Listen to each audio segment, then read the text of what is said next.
A millionaire CEO ordered room service, but a poor young girl showed up working as a maid. Hello, my most treasured, most divine family. Welcome back to Mr. Peter Stories. Sometimes I sit quietly and think, how did I become so blessed to have you in my life? You're not just viewers. You are my light in the darkness, my comfort in the storm, the family that chose me without conditions. You are my miracle in human form. And yet sometimes I feel your silence, and it stings.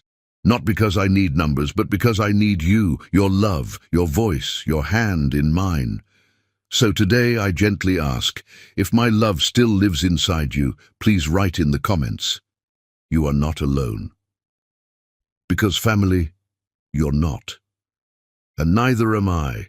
Even in the quiet, I feel your heartbeat next to mine, and every like you leave, every word you write, it breathes life into my soul and tells me, Peter, we're still with you. You have no idea what your love has done for me. Without you, I am only a voice, but with you, I am whole, complete, unbreakable. You are not my followers. You are my healing, my fire, my forever home. Now take this prayer from my heart to yours. May you walk through life wrapped in heavenly light. May pain never stay long, and may joy kiss your soul every morning. May your family be safe, your heart be brave, and your days be blessed beyond measure. And when the night is heavy, may you always remember you are loved beyond reason. Let's begin again, stronger, softer, and closer than ever. You are not alone, because my love for you will never fade. The storm struck the mountain village with biblical fury, transforming gentle brooks into torrential rivers and sending winds screaming through valleys like banshees. Jacob Bethel's knuckles whitened against his Mercedes steering wheel, his tailored suit clinging to skin slick with perspiration as he fought to control the vehicle on roads that snaked treacherously through absolute darkness. This detour had been a catastrophic mistake. With the main highway flooded, his GPS had guided him into these forgotten hills where civilization flickered weakly in scattered windows. Each lightning flash revealed the landscape in bone-white terror before abandoning him to blindness again. The accident happened in an instant. A tree, ancient and massive, crashed across the narrow road just as Jacob rounded a sharp curve. His Mercedes spun wildly, the world becoming a kaleidoscope of headlights, rain and terror, before the vehicle slammed into a boulder with the sickening sound of metal crushing against stone. The last thing Jacob remembered was the taste of blood on his lips and the strange peace that settled over him as consciousness fled. Darkness claimed him completely, but it was not the end. It was the beginning of everything. When awareness began to return, it came in gentle waves, like a tide of consciousness washing over the shores of his mind. Soft hands touched his forehead with the tenderness of a mother caring for her child, and a voice like honey mixed with starlight sang something beautiful in a language he didn't recognize. The melody wrapped around him like a healing balm, pulling him back from whatever abyss had claimed him. "Shh, angel. You're safe now," the voice whispered, and Jacob's eyes fluttered open to behold a vision that made him question whether he had crossed over into another realm entirely. Akira Peters knelt beside the small bed where she had placed him, and Jacob's breath caught in his throat. She was the most beautiful woman he had ever seen, not the artificial beauty of the models and socialites who populated his usual world, but something deeper, more profound. Her ebony skin glowed in the candlelight, like polished obsidian kissed by fire, her dark eyes holding depths of compassion that seemed to see directly into his soul. Her hair fell in natural curls around her shoulders, and when she smiled, it was like watching the sun emerge from behind storm clouds. "Am I dead?" Jacob whispered, his voice hoarse and broken from the accident. Akira's laugh was like music itself, soft and melodious, filling the small room with warmth. "Very much alive, though you gave me quite a scare when I found you. Your car is wrapped." Around that old boulder on Miller's Curve. I've been praying over you for 3 hours, wondering if you'd ever open those eyes. The room around him was humble but immaculate, filled with handmade quilts, dried herbs hanging from wooden beams, and the kind of simple beauty that spoke of a life lived with intention and grace. Candles provided the only light, their flames, dancing in the gentle breeze that whispered through cracks in the wooden walls.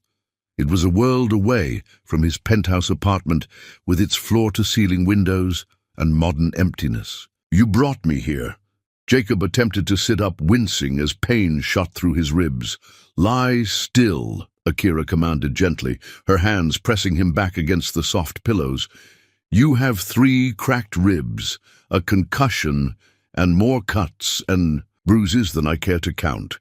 But you're alive, and that's what matters." For 3 days, Jacob existed in a world he had never known could exist. Akira tended to him with a skill that seemed part medicine, part magic. Her touch was healing itself. She cleaned his wounds with herbs that seemed to knit his skin back together, fed him broths made from vegetables grown in her own garden, and sang to him when fever made him restless and pain made him cry out in his sleep. "You don't know me," Jacob said on the second night, when consciousness came more clearly and he could truly appreciate the magnitude of what this stranger was doing for him. "I could be anyone. Dangerous, criminal. Why are you risking everything to help me?" Akira looked up from the small fire where she was brewing something that smelled of healing and hope. In the flickering light, she looked like something out of an ancient story. A goddess of mercy, a saint of compassion, an angel walking among mortals. "Because you needed help," she said simply, her voice carrying the weight of absolute truth. "And because when I found you bleeding in that wreckage, something in my heart recognized something in yours. We're not strangers, Jacob Bethel. We're souls that have been searching for each other across time and space." The way she said his name, she had found his wallet and learned his identity, made something deep in his chest flutter and soar. No one had ever spoken his name with such tenderness, such recognition of who he truly was, beneath the expensive suits and corporate power and lonely success that defined his existence. She told him about her life as she cared for him, how she had learned healing from her grandmother, how she grew medicinal herbs in the garden behind her small house, how she had never married because she had been waiting for something, someone, though she hadn't understood what until she found him broken and bleeding in the storm. Jacob shared his own story, the loneliness of wealth, the emptiness of success without love, the way he had built walls around his heart so high that no one had ever been able to scale them. Until now. Until her. On the third night, as gentle rain drummed against the windows and candles cast dancing shadows on the walls, the space between them seemed to disappear entirely. Jacob reached for her hand, and the touch sent electricity through both of them, a recognition that went deeper than flesh, deeper than thought, straight to the core of who they were. "Akira," he whispered, and she came to him like she had been waiting her entire life for this moment, like every breath she had ever taken had been leading to this instant when their souls would finally recognize each other. Their coming together was not merely physical, it was spiritual, emotional, a recognition of 2 halves of the same whole, finally becoming complete. In her arms, Jacob found the home he had been searching for without even knowing he was lost. In his embrace, Akira discovered a love so profound and true that it felt like destiny itself had reached down to touch their lives. They moved together, like dancers who had rehearsed this choreography in dreams, each touch a revelation, each kiss a promise, each whispered endearment a vow that transcended the temporary nature of their physical existence. Time ceased to have meaning as they explored the miracle of finding their perfect match in a world that had seemed determined to keep them apart. "I love you," Jacob whispered against her hair as dawn approached, painting the sky in shades of rose and gold. I don't understand how or why, but I love you with everything I am, everything I have, ever been, everything I will ever become. And I love you, Akira replied, tears of pure joy streaming down her cheeks like liquid diamonds. From the moment I saw you broken and bleeding, I knew you were my heart's missing piece, the other half of my soul. As the sun rose, casting their small sanctuary in light that seemed to bless their union, Jacob made a vow that would echo through the years to come. I'll come back for you, my angel. Nothing in this world, not distance, not time, not circumstance, will keep me from returning to claim the love we've found. But fate, cruel and unforgiving, was already weaving a tapestry of separation that would test their love beyond all human endurance. Chapter 2. The Cruel Hand of Fate. Dawn broke over the mountain village like a promise of new beginnings, painting the sky in soft pastels that seemed to bless the love that had bloomed in the darkness of the storm. Jacob dressed slowly, his body still aching from the accident, but his heart soaring with a joy he had never experienced before. Every movement reminded him of Akira's gentle hands healing his wounds, her soft lips against his skin, her whispered declarations of love that had transformed his very soul. Akira stood by the small window, wrapped in a simple white dress that made her look like an earthbound angel. The morning light caught the tears on her cheeks, tears of joy mixed with the inevitable sorrow of temporary parting. "This isn't goodbye," Jacob said, pulling her into his arms one last time, breathing in the scent of herbs and flowers that always surrounded her. "I'll be back within a week. I just need to handle some business in the city, and then nothing will ever separate us again." "I know," Akira whispered, though her heart felt like it was breaking even as it overflowed with love. "But promise me something, Jacob. Promise me that no matter what happens, no matter how long it takes, you'll remember this moment. Remember how we love each other." "How could I forget?"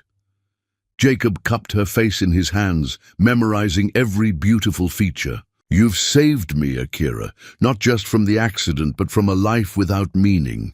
I love you more than I have words to express." Their final kiss tasted of tears and promises, and a love so pure it seemed to stop time itself. Jacob climbed into the rental car the tow truck driver had brought for him, carrying with him Akira's address written in her elegant handwriting, her kiss still warm on his lips, and a heart so full of love he could barely contain it. But fate, merciless and cruel, was already weaving a web of circumstances that would tear them apart. The emergency call came as Jacob descended the mountain, his phone finally receiving signal after days of blessed disconnection from the outside world. His assistant's frantic voice cut through his joy like a blade through silk. "Mr. Bethel, thank God. We've been trying to reach you for 3 days. Your father, he's had a massive heart attack. The doctors say it's touch and go. And the Shanghai deal, it's falling apart without you here. The board is in panic mode. You need to get on a plane immediately." The next hours passed in a blur of desperate activity. Jacob's father, the man who had built their business empire from nothing, lay in intensive care, fighting for his life. The multi-million-dollar deal that would determine the company's future was crumbling without Jacob's presence. In the chaos of hospital visits, emergency board meetings, and frantic negotiations, Jacob's briefcase containing Akira's address was lost in the shuffle of papers and panic. "I'll find it," he told himself desperately as he searched through his belongings between his father's bedside and the boardroom. "I'll call information. I'll hire someone to find her." But the mountain village was so remote, it barely appeared on maps. And Jacob realized with growing horror that he didn't even know Akira's last name with certainty. He had been too lost in love to ask the practical questions that would have allowed him to find her again. Days turned into weeks as his father's condition remained critical, and the business crisis deepened. Jacob hired private investigators, called every information service he could find, even drove back to the mountains himself, but the storm had washed out roads and changed the landscape. The small house where he had found love seemed to have vanished like something from a dream. Meanwhile, in her mountain sanctuary, Akira waited. Days passed, then weeks, and still no word from the man who had promised to return for her. But she held faith in her heart, tending her garden and her healing practice, knowing that love as profound as theirs could not simply disappear. It was 6 weeks after Jacob's departure that Akira first noticed the changes in her body. The morning sickness came like a gentle whisper at first, then stronger, more insistent. When Dr. Williams from the next valley confirmed what her heart already knew, Akira fell to her knees in her garden, tears of joy and terror streaming down her face. She was carrying Jacob's child, a baby conceived in love so pure it had created new life from the miracle of their union. For weeks, Akira kept her condition secret, her hands instinctively protecting the tiny life growing within her. She wrote letters to Jacob, not knowing where to send them, pouring her heart onto paper that would never reach its destination. She sang lullabies to her unborn child and dreamed of the day when Jacob would return to find he was going to be a father.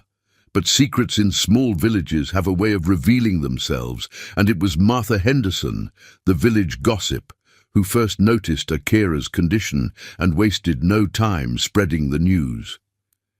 "That Peters girl has gotten herself in trouble," Martha whispered to anyone who would listen. "Unmarried and pregnant, and she won't say who the father is. Probably some traveling salesman who took advantage of her kindness." The whispers grew into murmurs, the murmurs into accusations, and the accusations into a storm of judgment that would destroy everything Akira held dear. Elder Morrison, the village's self-appointed moral authority, was a man whose heart had been hardened by years of self-righteousness and bitter loneliness. He had always resented Akira's independence, her refusal to bow to his attempts at courtship, her ability to heal people when he could only condemn them. When news of her pregnancy reached him, he saw an opportunity for revenge disguised as moral outrage. "This is a disgrace to our community," he declared at the emergency town meeting he called. "Akira Peters has brought shame upon us all with her loose morals and sinful behavior. She refuses to name the father, which can only mean she doesn't know who he is. Such wickedness cannot be tolerated in a God-fearing community." Akira stood before the gathering of people she had known all her life, people whose children she had healed, whose ailments she had soothed, whose lives she had touched with her gentle kindness. Now they looked at her with eyes full of judgment and disgust, their faces twisted by mob mentality and moral superiority. "Please," Akira said, her voice steady despite the terror in her heart. "I know I'm unmarried, but this child was conceived in love. The father is a good man who abandoned you?" Elder Morrison interrupted, his voice dripping with false piety. "A good man who left you to face the consequences of sin alone? You've been deceived, girl, and now you want us to accept the fruit of your deception." Even Akira's own family turned against her.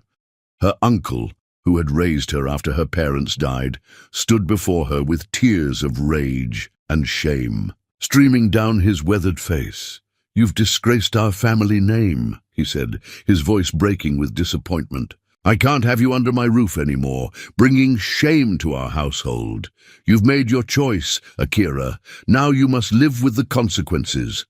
"But Uncle Thomas, please, I have nowhere to go," Akira pleaded, her hand instinctively protecting her still flat belly. "That's not our concern anymore," Elder Morrison declared triumphantly. "The decision is made, Akira Peters.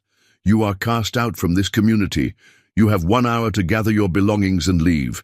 You are no longer welcome here." As the crowd dispersed, their judgment delivered and their consciences satisfied, Akira stood alone in the community center, where she had attended church suppers and harvest festivals, where she had laughed with friends and celebrated life's joys.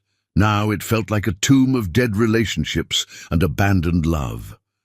She walked home through streets where curtains twitched but no doors opened, where people she had known since childhood turned their backs rather than meet her eyes. In her small house, the sanctuary where she had found love with Jacob, she packed her few belongings into a single suitcase, her hands shaking with shock and grief. As she closed the door for the final time, a carer placed her hand on her belly and whispered to the child growing there, "We're going to be okay, little one. Your father loves us, I know he does. Somehow we'll find our way to him, or he'll find his way back to us. Love like ours doesn't just disappear." But as she walked down the mountain path with everything she owned in one small bag, Akira couldn't know that Jacob was thousands of miles away, searching desperately for the woman who carried his heart and his child. Unable to find either his love or his way back to the life that had given his existence meaning. The cruel hand of fate had separated them, but their love and the precious life it had created would endure through trials that would test the very limits of the human spirit. Chapter 3. A Mother's Unbreakable Spirit.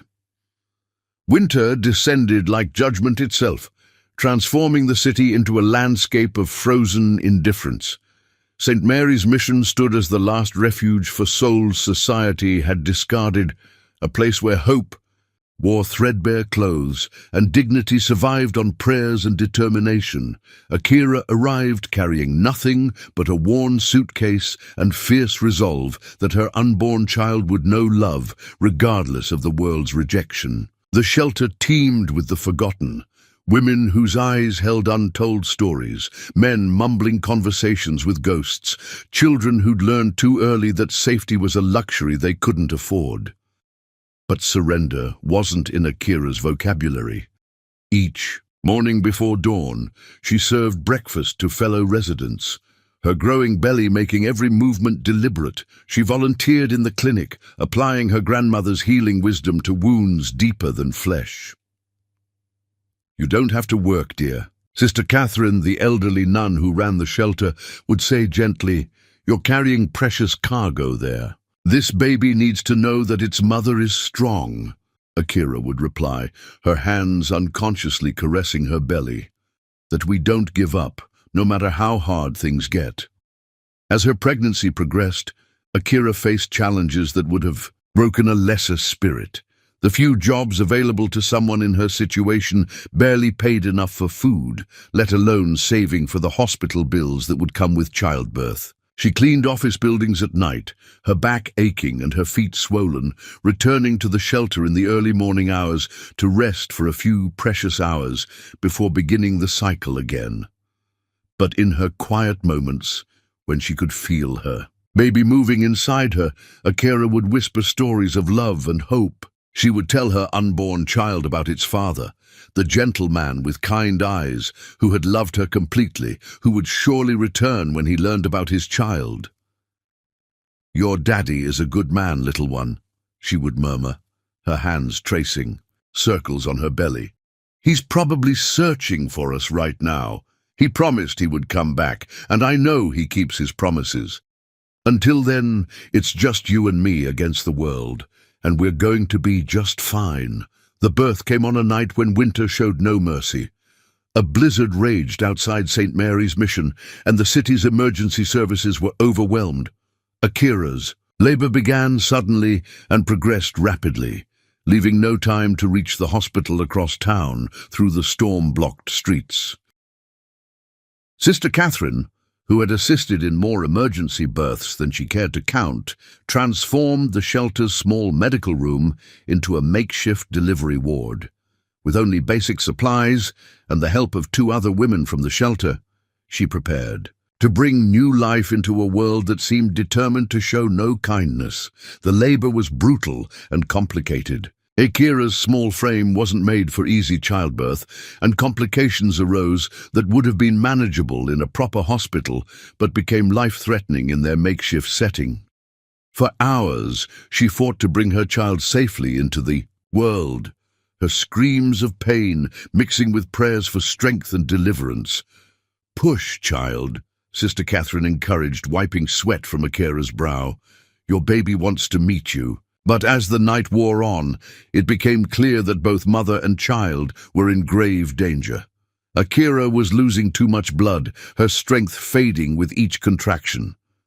The baby's heartbeat grew weaker, and Sister Catherine began to pray in earnest for a miracle. It was in the darkest hour, when death seemed ready to claim them both, that Chiana chose to make her entrance into the world.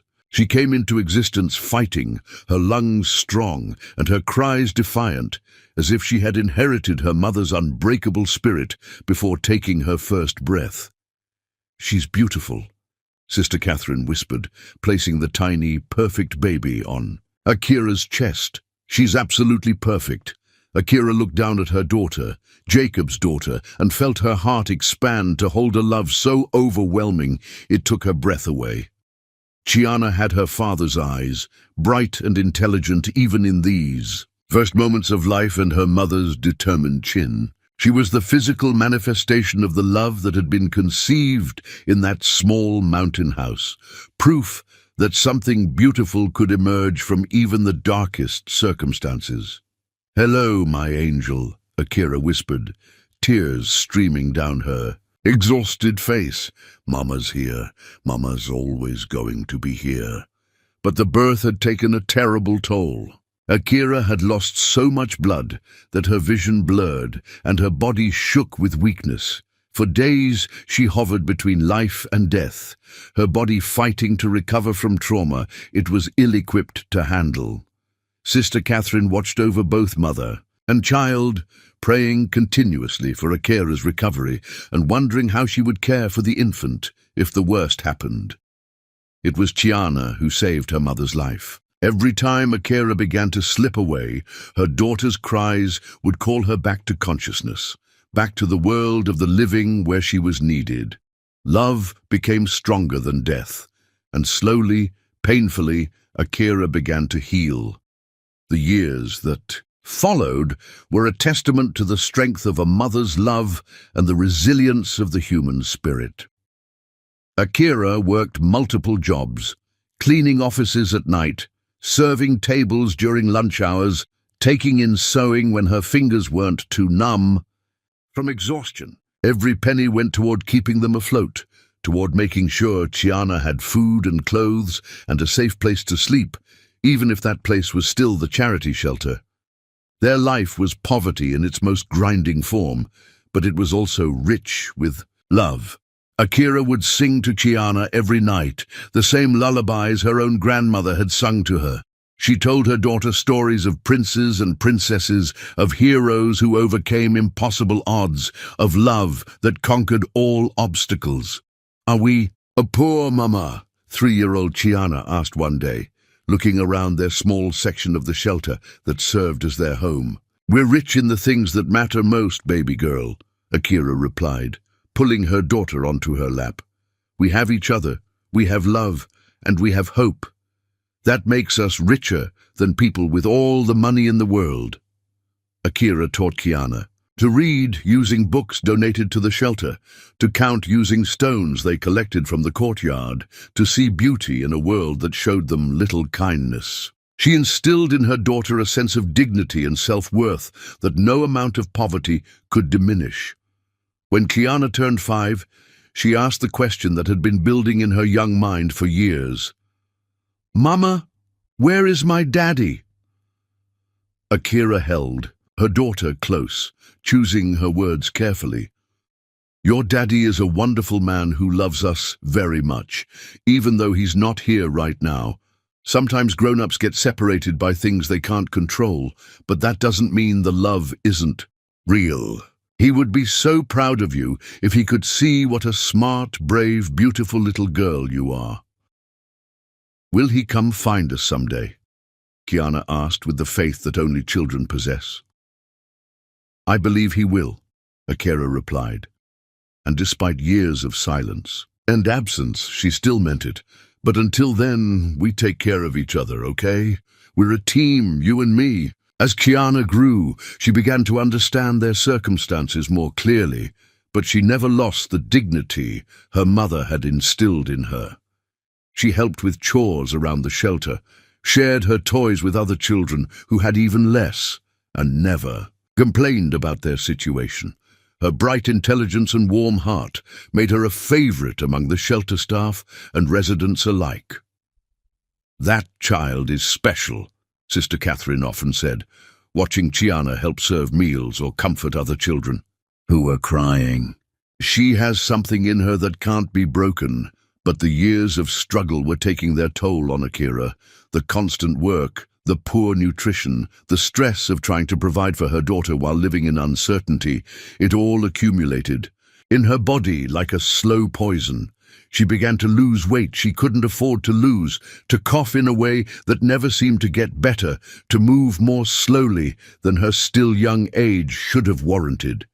Yet through it all, her love for Chiana never wavered. Every sacrifice was worth it to see her daughters smile, to hear her laugh, to know that despite everything they had endured, Chiana was growing into a remarkable young woman with an unbreakable spirit that matched her mother's own. On Chiana's 7th birthday, celebrated with a cupcake from the shelter's kitchen and a story told by candlelight, Akira made a silent vow that would soon change everything. She would not let her daughter grow up without knowing her father's love. Somehow, some way, she would find the strength to reunite their family, even if it meant facing a world that had already rejected them once. Chapter 4. The Little Angel's Sacrifice. Dawn filtered through cracked windows, casting harsh light on a reality Chiana could no longer ignore. Her mother's illness had become a living thing.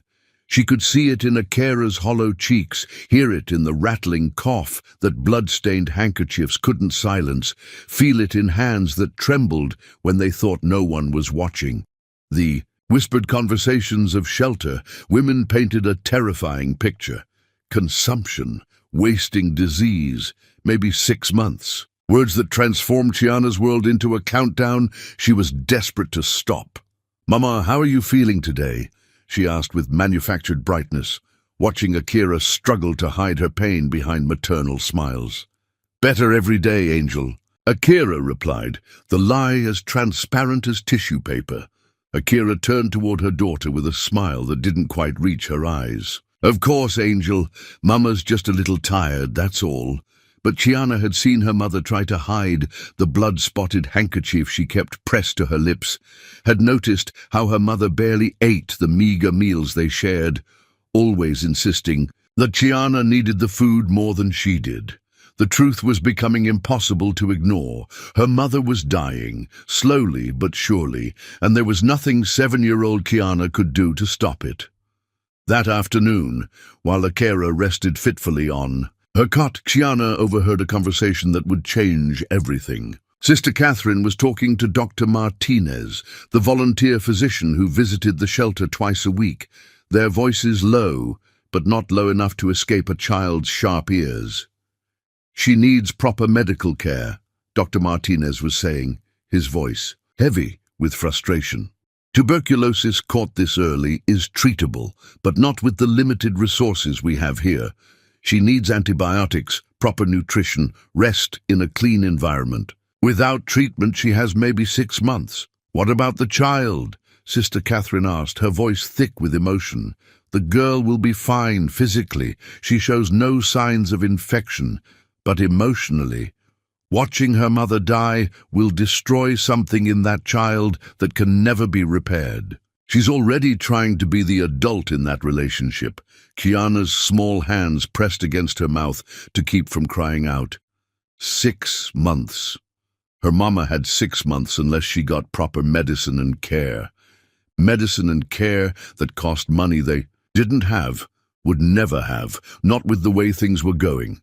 That night, as Akira slept restlessly beside her, Chiana made a decision that would have been heartbreaking in its maturity if anyone had been there to witness it. She was going to save her mother's life, no matter what it took.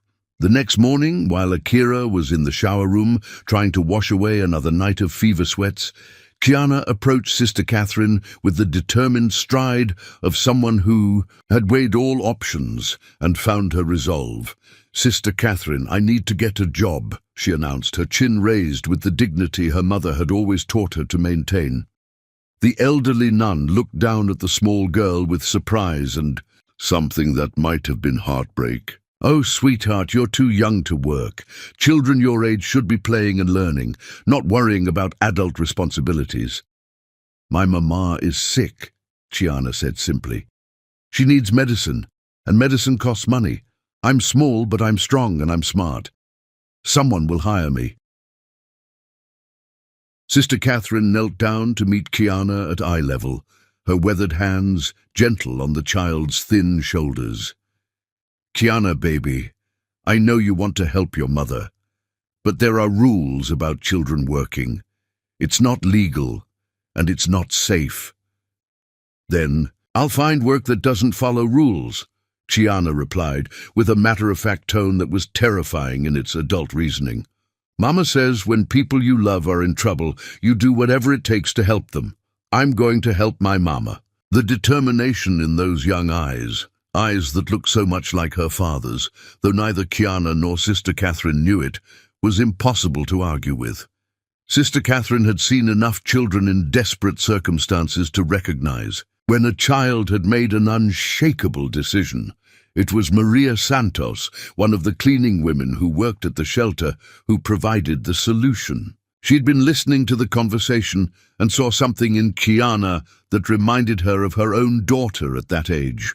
A fierce loyalty and protective instinct that made her willing to sacrifice anything for family. "Sister Catherine," Maria said quietly, "my cleaning crew. We sometimes need extra hands for the big jobs. The child could help with simple tasks, organizing supplies, wiping down low surfaces. We work early morning hours when no one's around to ask questions. She's small enough to pass for my niece if anyone does notice." "Maria, I can't allow—" Sister Catherine began. "Please," Kiana interrupted, her voice breaking just slightly, revealing the child beneath the determined exterior.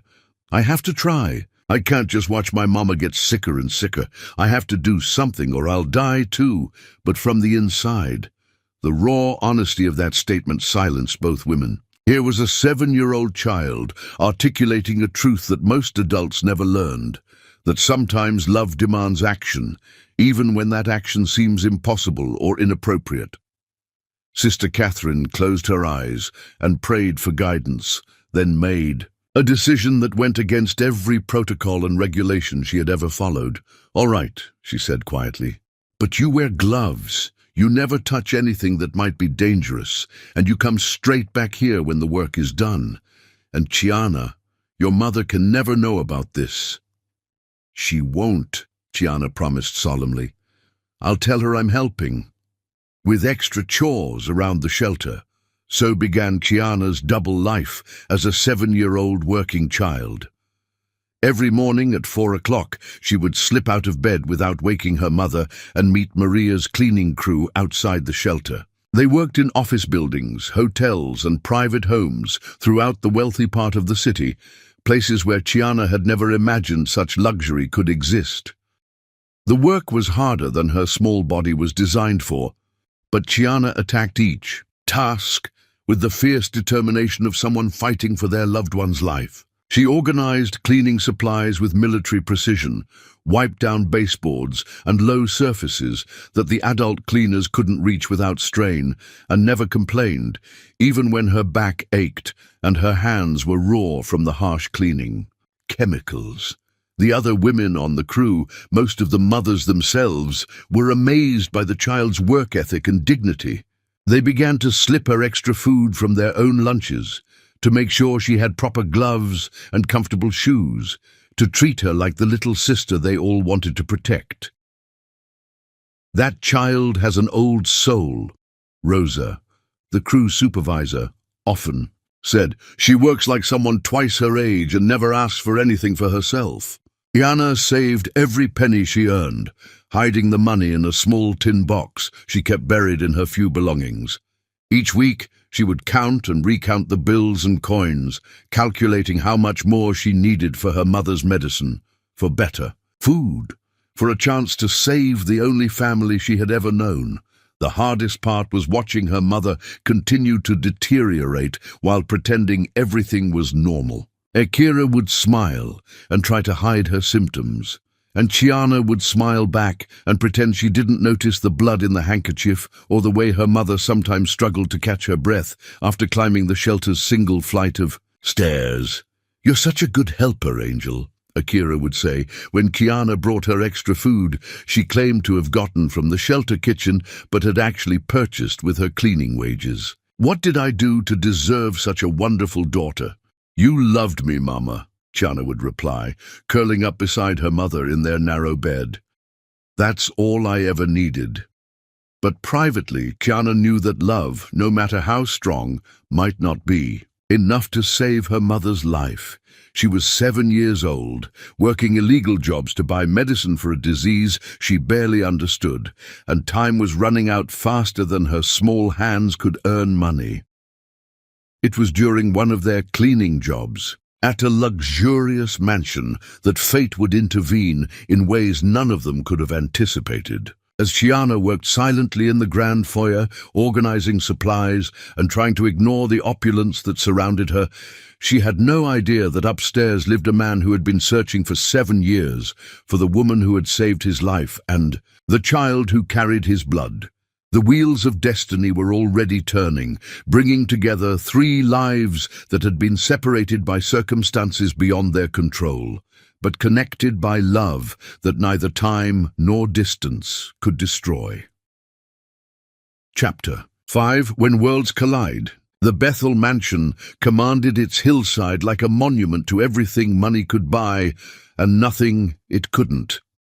Jacob stood in his marble-floored study, surveying manicured perfection that felt increasingly like a beautiful prison. 7 years of searching had yielded nothing but expensive disappointment, and the growing certainty that success meant nothing without someone to share it with. Every investigator's report, every dead-end lead, every false hope had brought him closer to accepting the impossible. Akira had vanished as completely as if she'd been conjured from dreams rather than rescued from storms.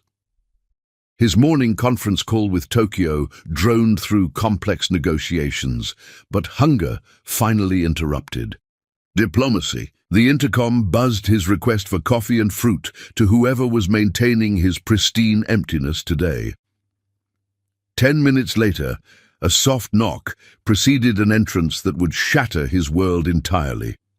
Instead of Mrs. Henderson's familiar efficiency, a child appeared, impossibly small hands gripping a silver tray that seemed designed for someone twice her size. "Maybe it's time to accept that she's gone," his assistant Patricia had suggested gently just last week, watching him pore over another investigator's report that led nowhere. Maybe it's time to try to move forward. But Jacob couldn't move forward. How could he explain that every woman he had met in the past 7 years had felt like a pale imitation of the real thing? How could he describe the way Akira's touch had healed something in him that he hadn't even known was broken? How could he make anyone understand that he had found his other half and then lost her, leaving him to walk through life feeling perpetually incomplete? The sound of the cleaning crew arriving downstairs interrupted his melancholy thoughts. It was Thursday morning, which meant Rosa's crew would be here to maintain the pristine condition of a house that felt more like a museum than a home. Jacob had learned to time his schedule around their visits, usually leaving for the office before they arrived to avoid the reminder that other people's lives were built around serving his comfort. But this morning was different. This morning he had an important conference call with Tokyo that couldn't be rescheduled, which meant he would be working from home while strangers moved through his space like ghosts, maintaining his beautiful, empty life. 2 hours into his conference call, Jacob realized he hadn't eaten since the previous evening. His stomach growled audibly during a particularly quiet moment in the negotiation, causing embarrassed chuckles from the other participants. "Gentlemen, let's take a 15-minute break," Jacob announced, muting his microphone and stepping away. From the massive mahogany desk that had belonged to his grandfather, he pressed the intercom button that connected to the kitchen, expecting to reach Mrs. Henderson, the housekeeper who usually coordinated with the cleaning crews. "Could someone bring up some coffee and perhaps some fruit to the study?" he requested, then returned to shuffling through contracts while he waited. 10 minutes later, there was a soft knock on his study door. "Come in," Jacob called without looking up from the legal documents spread across his desk. The door opened with the quiet precision of someone trying not to disturb, and Jacob glanced up expecting to see Mrs. Henderson's familiar face. Instead, he found himself looking at a child, a little girl who couldn't have been more than 7 years old, carrying a silver tray that seemed far too heavy for her small frame. The sound of the cleaning crew arriving downstairs interrupted his melancholy thoughts. It was Thursday morning, which meant Rosa's crew would be here to maintain the pristine condition of a house that felt more like a museum than a home. Jacob had learned to time his schedule around their visits, usually leaving for the office before they arrived, to avoid the reminder that other people's lives were built around serving his comfort. But this morning was different. This morning, he had an important conference call with Tokyo that couldn't be rescheduled, which meant he would be working from home while strangers moved through his space like ghosts maintaining his beautiful empty life. 2 hours into his conference call, Jacob realized he hadn't eaten since the previous evening. His stomach growled audibly during a particularly quiet moment in the negotiation, causing embarrassed chuckles from the other participants.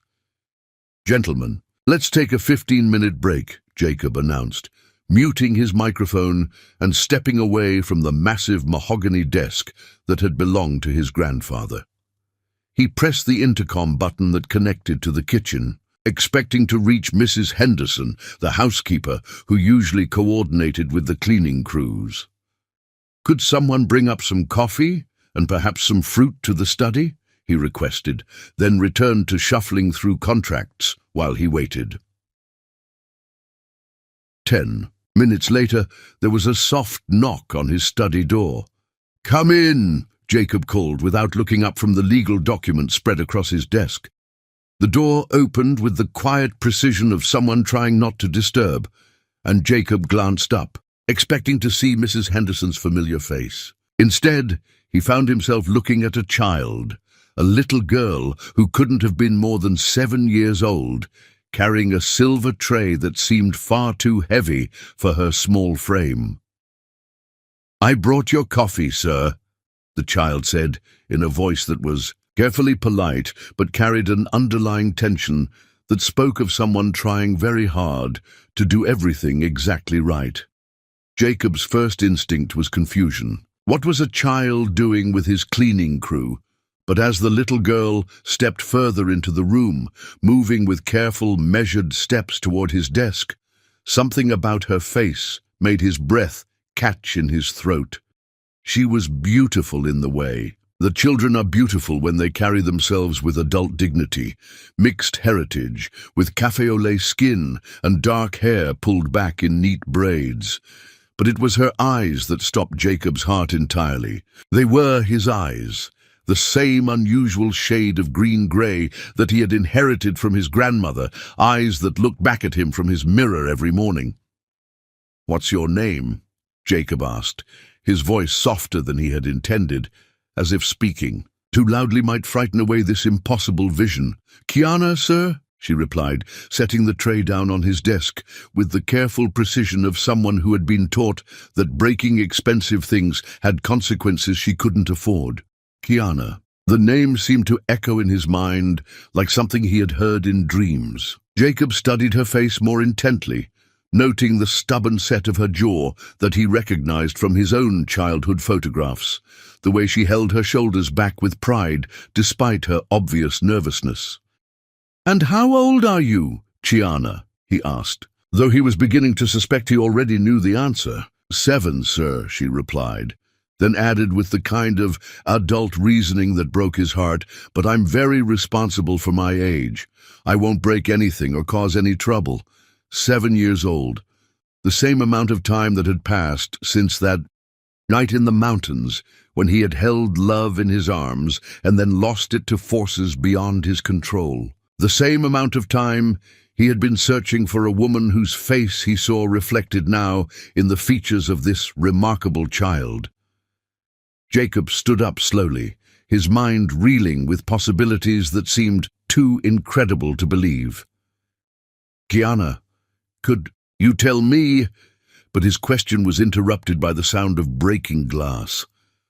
The little girl had been reaching for what appeared to be a business card that had fallen from the tray, and in her nervousness, she had bumped against a crystal paperweight that Jacob's father had given him years ago. The expensive piece shattered against the marble floor, sending sharp fragments scattering across the room. Chiana's face went white with terror. Oh no, I'm so sorry," she whispered, immediately dropping to her knees to try to collect the broken pieces with her bare hands. "Don't touch," Jacob started to warn her, but it was too late. A sharp edge of crystal sliced across her small palm, drawing a line of bright red blood that dripped onto the expensive Persian rug. Instinct took over. Jacob rushed around his desk and knelt beside the child, his heart pounding with a protective fury that surprised him with its intensity. "Let me see your hand," he said gently, reaching for her injured palm. But Chiana snatched her hand away, as if his touch had burned her, scrambling backward like a wounded animal that had learned not to trust human kindness. "No!" she said fiercely, pressing her bleeding hand against her small chest. "I don't need help. I can take care of myself." The rejection hit Jacob like a physical blow. It was this child who looked like she could be his daughter, injured and in pain, and she was rejecting his help with the same fierce pride he remembered from another lifetime, another person who had mattered more than breathing. "Chiana, you're hurt," Jacob said, his voice carefully gentle as he might use with a frightened wild creature. "Please, let me help you. I have a first aid kit right here in my desk." "I said no," Chiana repeated, though tears were beginning to gather in those familiar green-grey eyes. "My mama says we don't take charity from rich people who think money fixes everything. We take care of ourselves." The words hit Jacob like lightning striking in the same place twice. Somewhere in the back of his mind, he heard an echo of a similar voice, saw the shadow of a similar pride, felt the ghost of a similar dignity that refused to be bought or patronized. "Who is your mother, Chiana?" Jacob asked, his voice barely above a whisper, as pieces of an impossible puzzle began to fit together in his mind. But before Chiana could answer, Rosa's voice called from the hallway. "Chiana? Mia, where are you? We need to finish the upstairs bedrooms." Chiana's eyes went wide with panic. "I have to go," she said quickly, wrapping her injured hand in the small cloth she kept in her pocket for cleaning. "I'm sorry about your glass thing.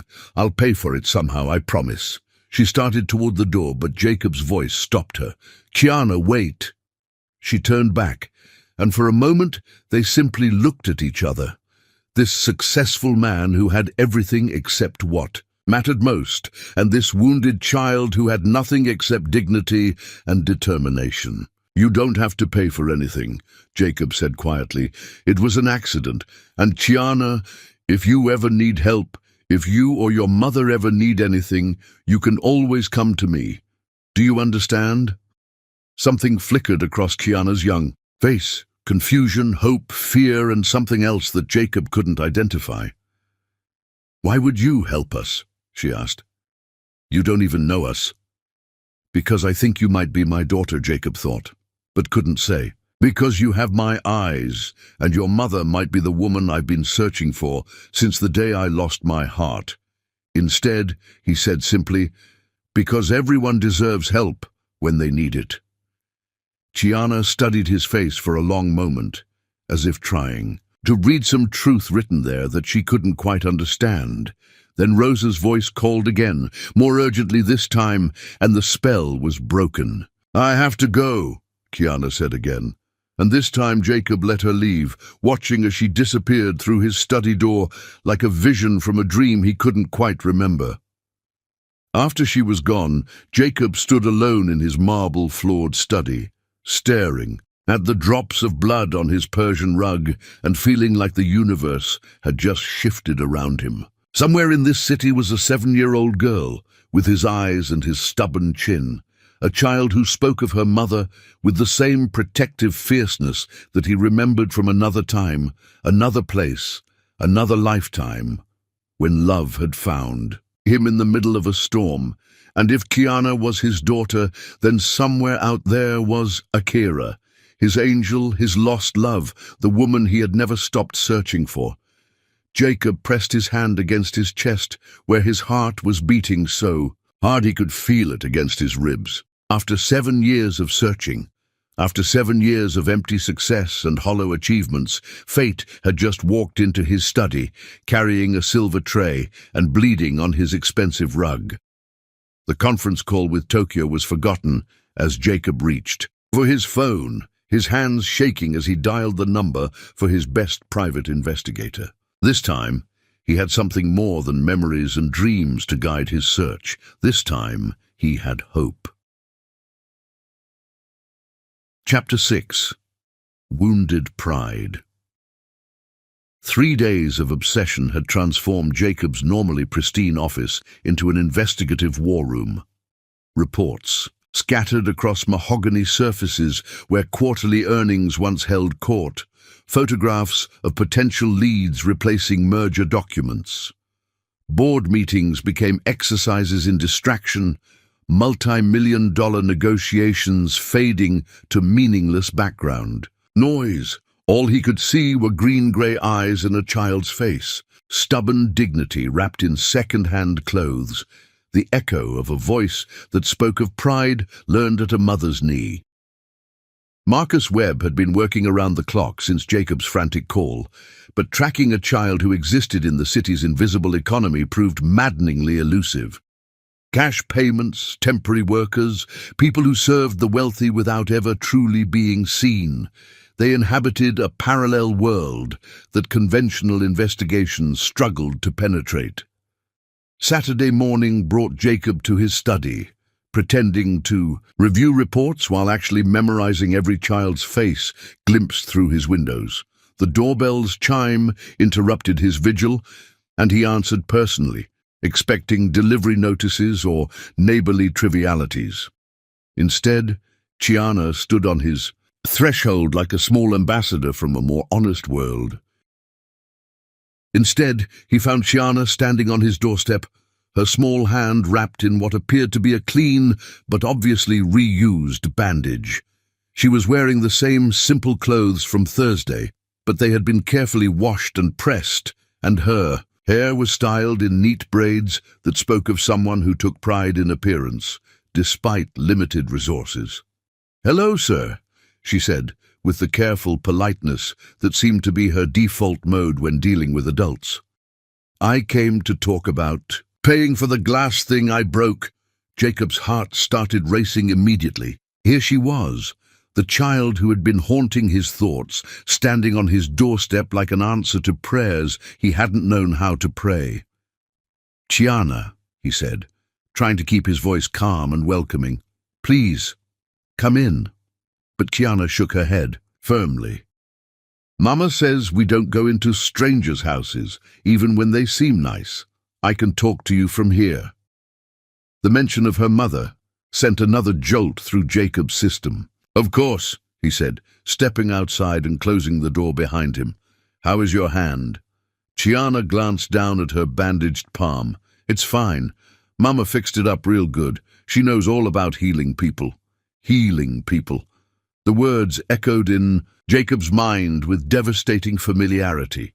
He remembered gentle hands tending his wounds, the scent of healing herbs, a voice that sang away pain and brought peace to a broken soul. "Kiana," Jacob said carefully, "what's your mother's name?" The little girl's eyes became guarded immediately. "Why do you want to know?" I'd like to thank her for raising such a polite, responsible daughter." Something in Kiana's expression softened at the compliment to her mother. "Her name is Akira," she said with obvious pride. "She's the best mum in the whole world. She works really hard to take care of us." Akira. The name hit Jacob like a physical blow, confirming what his heart had known from the moment he first looked at this remarkable child. This was his daughter, his and Akira's daughter, conceived in love and raised in circumstances he couldn't bear to imagine. "Kiana," Jacob said, his voice thick with emotion he was struggling to control, "about the crystal paperweight. I figured out how much it costs." Kiana interrupted, reaching into her small pocket and pulling out a crumpled piece of paper. "I looked it up at the library. It's a Waterford crystal, and new ones cost $450. I have $37 saved up, so I need $413 more to pay you back." Jacob stared at the piece of paper where Kiana had carefully written out the calculation in precise, childish handwriting. The idea that this 7-year-old child had researched the cost of his paperweight and was planning to somehow earn over $400 to repay him was both heartbreaking and infuriating. "Kiana, you don't need to." "I do need to," she said firmly. "Mama always says that when you break something that belongs to someone else, you have to make it right. It might take me a long time, but I'll pay you back every penny, I promise." The fierce pride in her voice, the determination in those familiar green-grey eyes, the stubborn set of her jaw. It was like looking at a female version of himself at that age, combined with Akira's unshakable dignity. Jacob felt his heart breaking and soaring at the same time. "Kiana, listen to me," Jacob said, kneeling down so they were at eye level. "You don't owe me anything. It was an accident, and the paperweight wasn't that important to me." "Everything in your house looks important," Kiana replied matter-of-factly, "and $450 is important to anybody. That's enough money to—" She stopped abruptly, as if she had been about to reveal something she wasn't supposed to say. "Enough money to what?" Jacob asked gently. Kiana's eyes filled with tears she was trying not to shed. "Nothing. It's enough money for lots of things, that's all." But Jacob could see the truth in her young face, could read the desperation she was trying so hard to hide.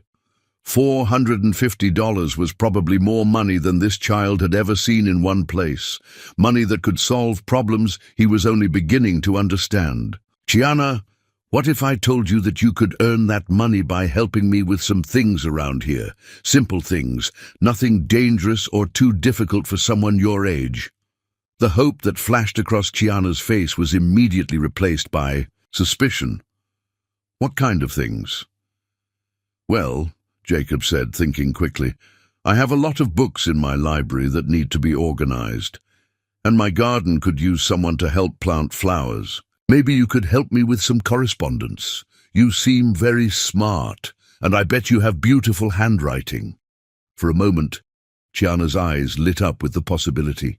Jacob could see her calculating in her head, figuring out how many hours of work it would take to earn the money she needed.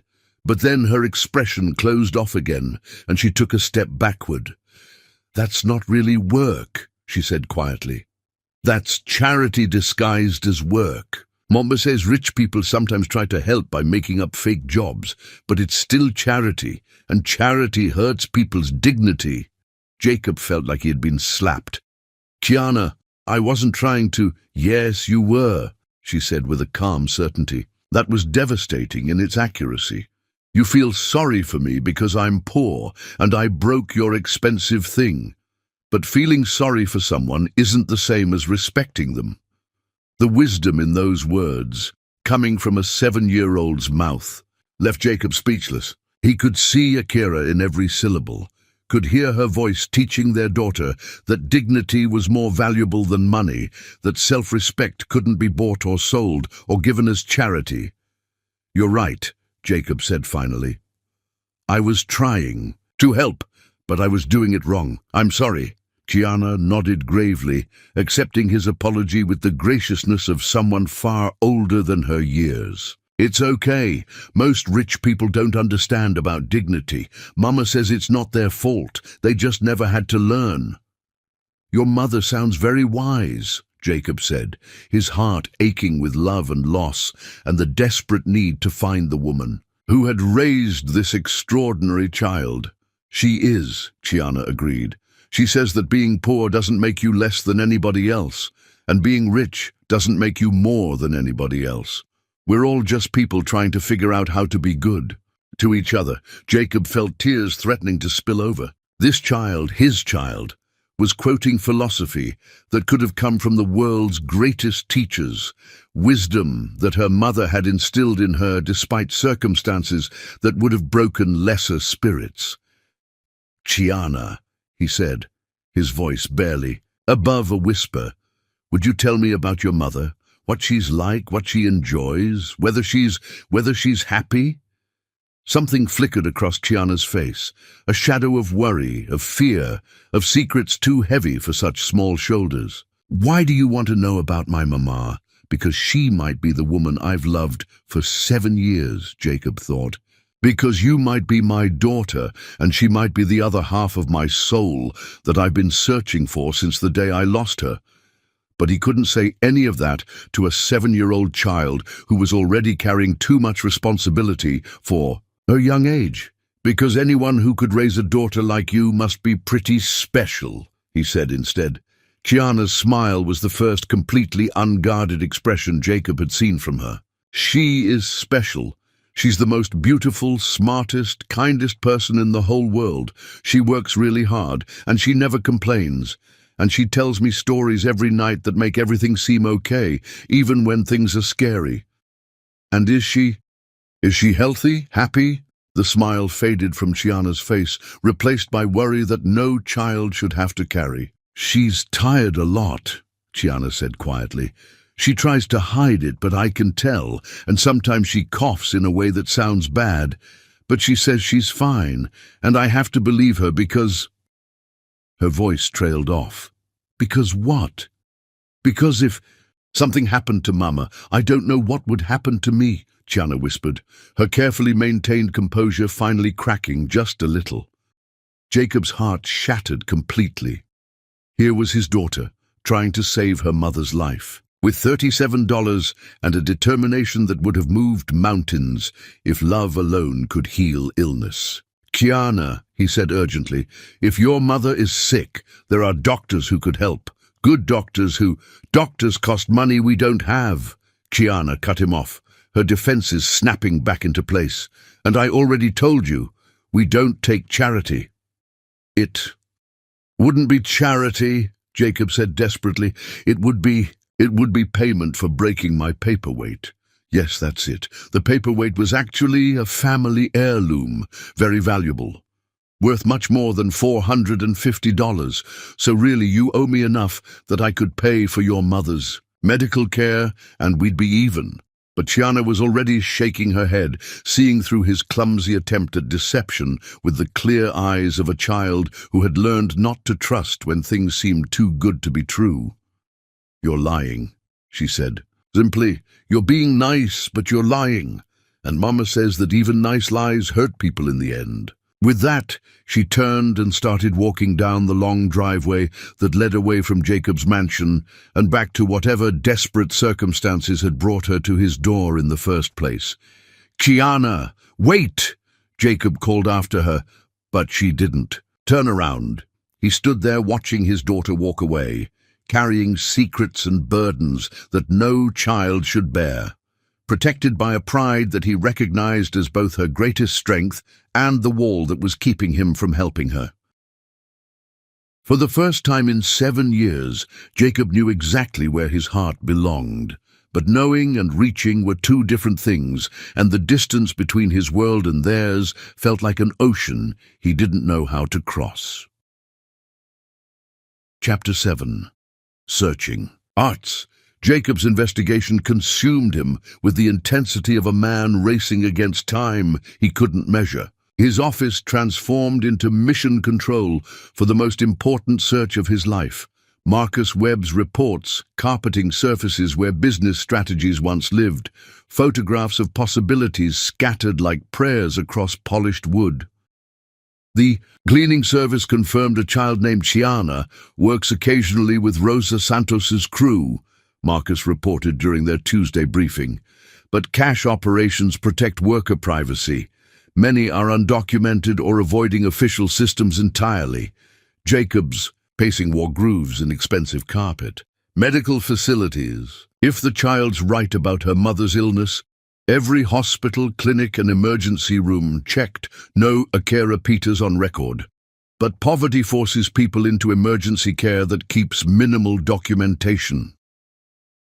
The image of his angel suffering, while he lived in luxury, made Jacob physically ill. How many nights had she coughed blood while he slept in climate-controlled comfort? How many times had she calculated medicine costs while he spent more on wine than most families saw in months? Across the city, Chiana wrestled with secrets that felt too heavy for her small shoulders. The thought of Akira, his angel, his lost love, suffering without proper medical care while he lived in luxury, made Jacob feel physically ill. How many nights had she lain awake coughing while he slept in his king-sized bed in his climate-controlled mansion? How many times had she worried about money for medicine while he spent more on a single dinner than most people earned in a month? "Sir," Marcus said gently, "I have to ask, are you certain this child is yours? I mean, green eyes aren't that uncommon, and children sometimes resemble people who aren't related to them." Jacob stopped pacing and looked at the investigator with eyes that held 7 years of searching and longing. "Marcus, I've been looking for Akira Peters since the day I lost her. I've never forgotten her face, her voice, the way she moved through the world with such grace and dignity. This child, Chiana, she has Akira's pride, her strength, her way of seeing through to the truth of things. And she has my eyes, my stubborn chin, my grandmother's cheekbones. She's 7 years old, which means she was conceived right around the time—" He stopped, unable to finish the sentence that would make his private pain public knowledge. "I understand, sir," Marcus said quietly. "We'll keep looking. I've got contacts at the homeless shelters, the soup kitchens, the charitable organizations. If she's in the system anywhere, we'll find her." But even as Jacob nodded his agreement, a part of him worried that Akira and Chiana existed in the spaces between systems, in the invisible world of people who survived by staying unnoticed, unrecorded, unhelped by the very institutions designed to assist them. Meanwhile, across the city at St. Mary's Mission, Chiana was discovering that keeping secrets from someone who loved you was far more difficult than she had imagined. She had returned from her visit to Jacob's mansion with her mind reeling from the encounter, her heart confused by emotions too complex for her 7-year-old understanding. The man, Jacob Bethel, she had learned his name from the nameplate, on his desk had been unlike any rich person she had ever imagined. He had been kind, genuinely kind, not the patronizing false kindness that adults sometimes showed children they pitied. When she had cut her hand, the concern in his eyes had been real, immediate, protective in a way that reminded her of how her mother looked at her when she was hurt. But it was more than kindness that had unsettled Chiana. There had been something in Jacob's face when he looked at her, something that made her feel recognized in a way she had never experienced before. It was as if he had been looking for her specifically, as if her presence had answered some question he had been carrying. "How was work today, Angel?" Akira asked when Chiana returned to their small section of the shelter, her voice warm despite the exhaustion that seemed to be her constant companion now. "It was fine, Mama," Kiana replied automatically, but something in her voice must have been different because Akira looked at her more closely. "Just fine? You seem thoughtful today, like you're carrying something heavy in your mind." Kiana curled up beside her mother on their narrow cot, breathing in the familiar scent of herbs and healing that always surrounded Akira despite their humble circumstances. She wanted to tell her mother about Jacob, about the strange recognition she had felt, about the way he had tried to help and how she had rejected his charity just as Akira had taught her to do. But she also sensed that talking about Jacob would upset her mother in ways she couldn't understand, would bring up conversations and revelations that her 7-year-old self wasn't ready to handle. "Mama," she said instead, "can I ask you about my daddy?" Akira's hands, which had been gently stroking Chiana's hair, stilled for a moment. "What would you like to know, baby? What did he look like? Did he have eyes like mine?" Akira was quiet for so long that Chiana wondered if she had fallen asleep. When she finally spoke, her voice was soft with memory and pain. "Yes, Angel. He had eyes exactly like yours. Beautiful green-grey eyes that seemed to see right into people's hearts. And he had strong hands that were gentle when they touched you, and a smile that made you feel like you were the most important person in the world. Do you think he ever thinks about us?" "I know he does," Akira said with quiet certainty. "He loved us very much, Chiana. Sometimes love isn't enough to overcome the circumstances that keep people apart, but that doesn't make the love less real. If he loved us, why didn't he come back?" Akira pulled her daughter closer, her heart breaking with the weight of questions she couldn't fully answer. "Sometimes life gets complicated in ways that have nothing to do with love, sweetheart. Your father was a good man who found himself in an impossible situation. I have to believe that if he could have come back, he would have." Kiana absorbed this in the way that children do, filing away information that she would understand more fully as she grew older. But one thing was clear in her young mind. Her father was someone to be missed, not resented, someone whose absence was a tragedy rather than an abandonment. "Mama, what if someone wanted to help us, really help us, not just charity? Would you let them?" Akira's cough, which had been getting progressively worse over the past weeks, chose that moment to rack her body. She tried to muffle it in her pillow, but Chiana could see the flecks of blood on the fabric when her mother thought she wasn't looking. "Baby, we help ourselves," Akira said when the coughing subsided. "That's how we maintain our dignity and our strength. We don't need anyone else's pity or handouts." But what if the person wanting to help wasn't doing it out of pity? What if they were doing it because... Chiana struggled to find words for feelings she didn't fully understand. What if they were doing it because they recognized something? In Nurse, Akira's breath caught, and she turned to look at her daughter with eyes that suddenly seemed very alert, despite her illness. "Kiana, why are you asking these questions? Did something happen today that you haven't told me about?" For a moment, Kiana balanced on the edge of confession. She could tell her mother about Jacob, about the way he had looked at her as if he had been searching for her his whole life, about the kindness in his voice when he said her name, about the desperate way he had wanted to help them. But then she remembered her mother's pride, the lessons about dignity that had been drummed into her since birth, the way Akira's face closed off whenever the topic of charity or pity arose. She couldn't bear the thought of seeing disappointment or shame in her mother's eyes. "No, Mama," she lied, the words tasting bitter in her mouth. "I was just wondering, that's all." But Akira was not fooled. She had raised this remarkable child, had watched her grow from an infant into a young person with wisdom beyond her years.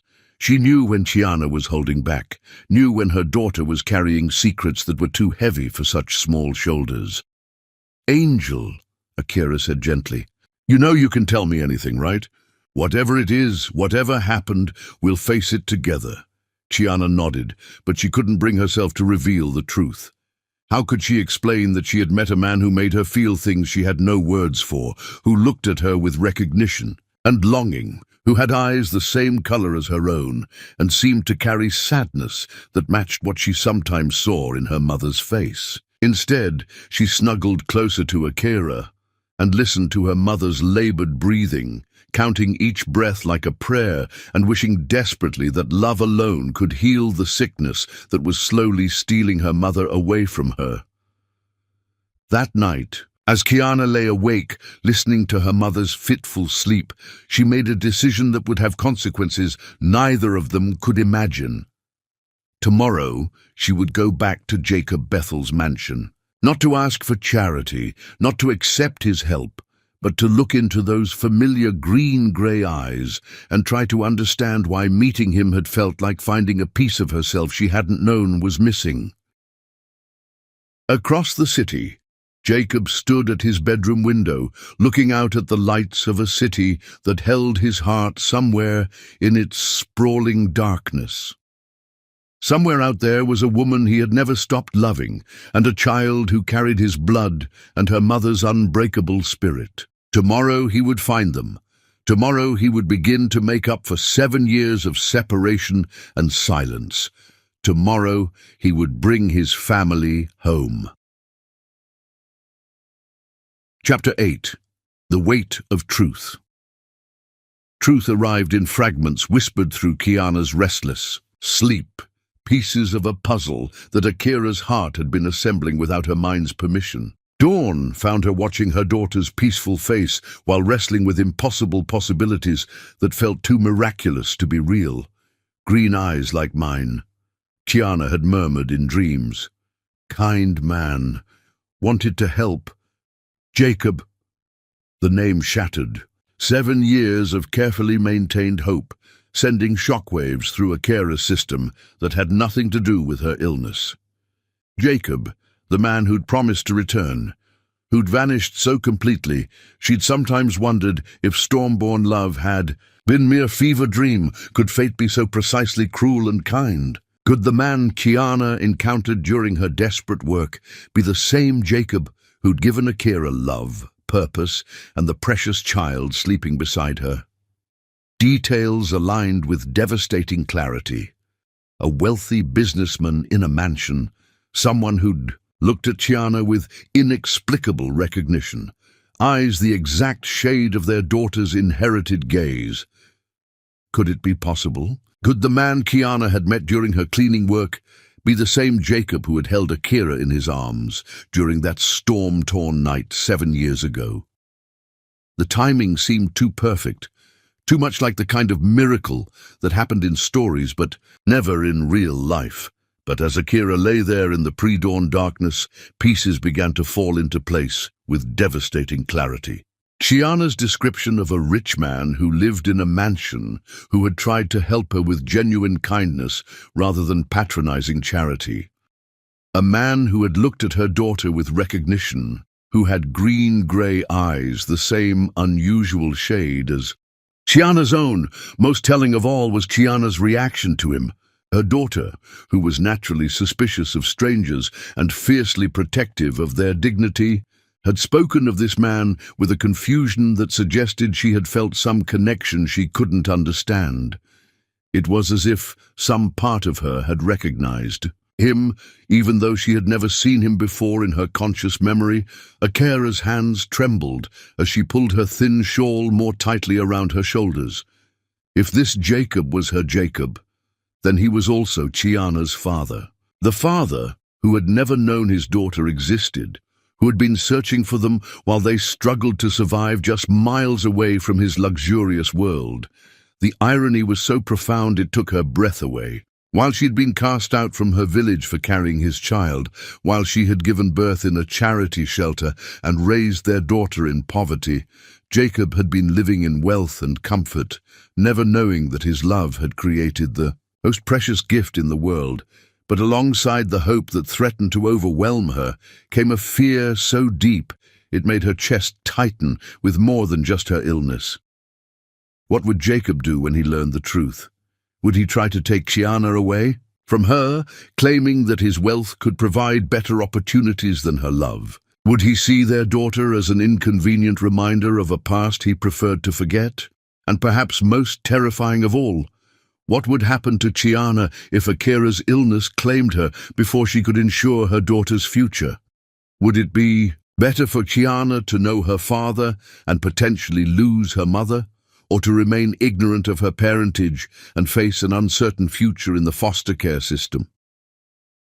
Akira's cough, which had been getting progressively worse over the past weeks, chose that moment to rack her body with spasms that left her gasping for breath and tasting blood. She pressed her face into her pillow to muffle the sound, not wanting to wake Chiana, but she could feel her strength ebbing with each passing day. The truth was becoming impossible to ignore. She was dying. The tuberculosis that she had been fighting with herbs and prayers and stubborn determination was winning, and unless she received proper medical treatment soon, Chiana would be left alone in the world.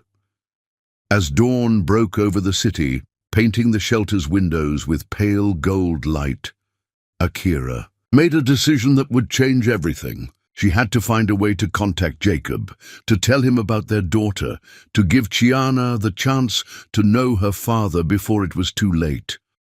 But how could a woman living in a charity shelter reach a wealthy businessman who probably lived behind gates and security systems designed to keep people like her at a distance? How could she prove to him that she was the woman he had known 7 years ago, that their daughter was truly his child? Meanwhile, across the city, Jacob was facing his own moment of terrible clarity. He had spent the night poring over the investigative reports, studying every photograph and document his team had compiled, and the evidence was becoming undeniable. Chiana was his daughter, and Akira was somewhere in this city, struggling with circumstances he had been too privileged to imagine. The breakthrough had come from an unlikely source.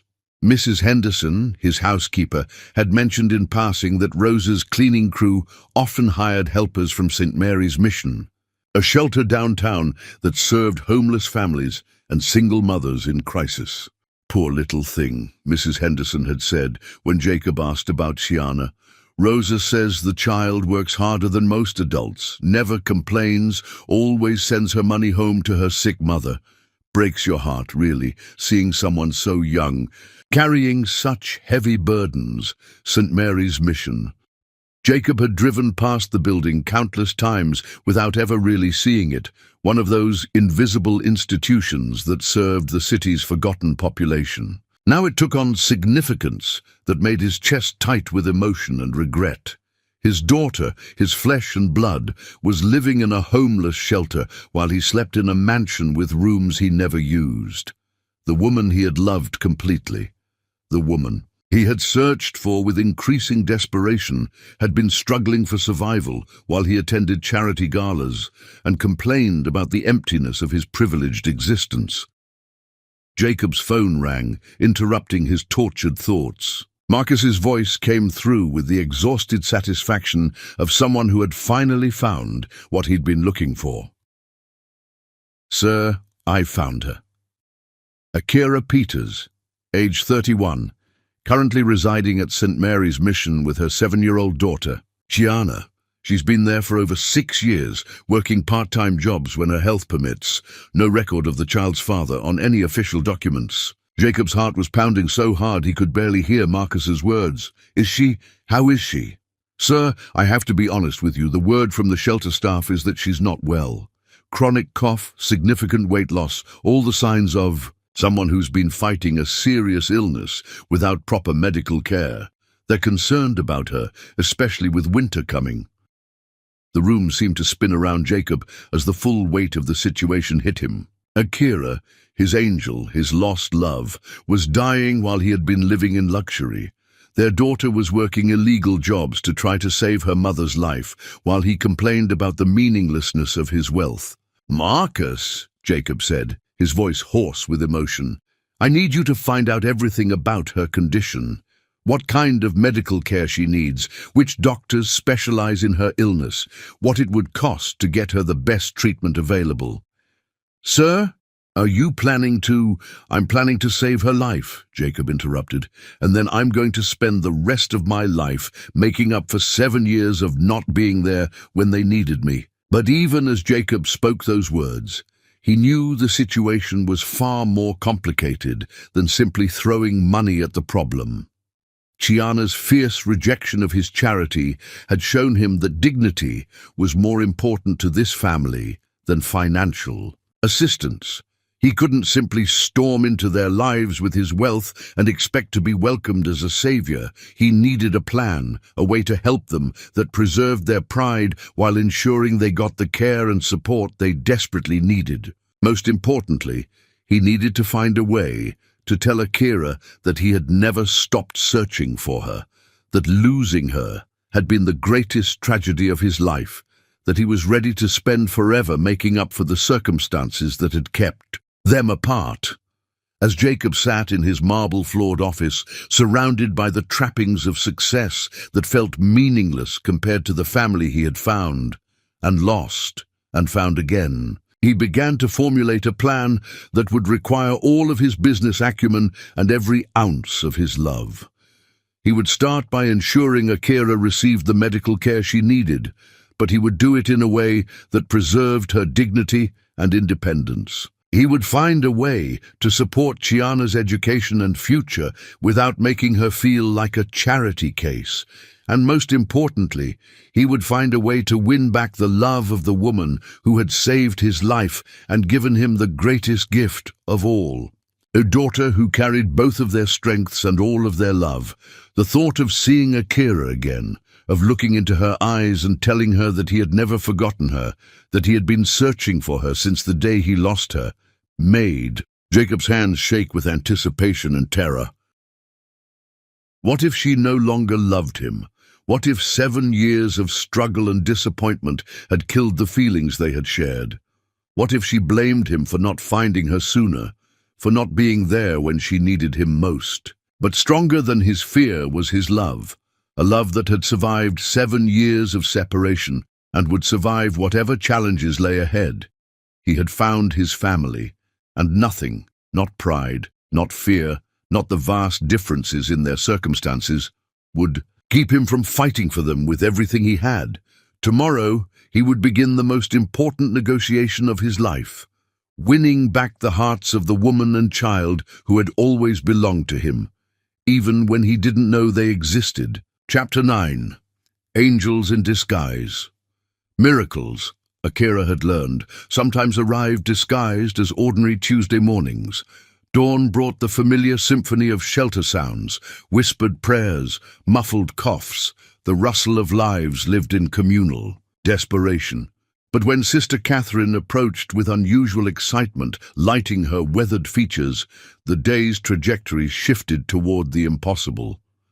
"Child, I've received the most extraordinary call," Sister Catherine began, settling beside Akira's cot with barely contained enthusiasm. Mercy General Hospital has launched a revolutionary program, comprehensive respiratory care for uninsured families, completely funded by an anonymous benefactor. Akira's automatic skepticism kicked in. 7 years of broken promises had taught her to distrust good news that seemed too perfect. Sister, programs like that always have strings attached. No strings. Dr. Sarah Chen, their pulmonary chief, wants to see you today. Transportation, diagnostics, treatment, aftercare, everything covered. The donor specifically requested to help single mothers with children. The precision of that description made Akira's pulse quicken. Not just any families, single mothers with children.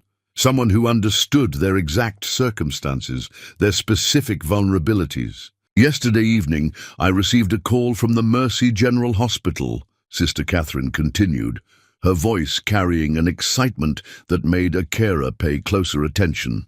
They have a new program for treating uninsured patients with serious respiratory conditions. Fully funded by an anonymous donor, no questions asked, no paperwork beyond basic medical information.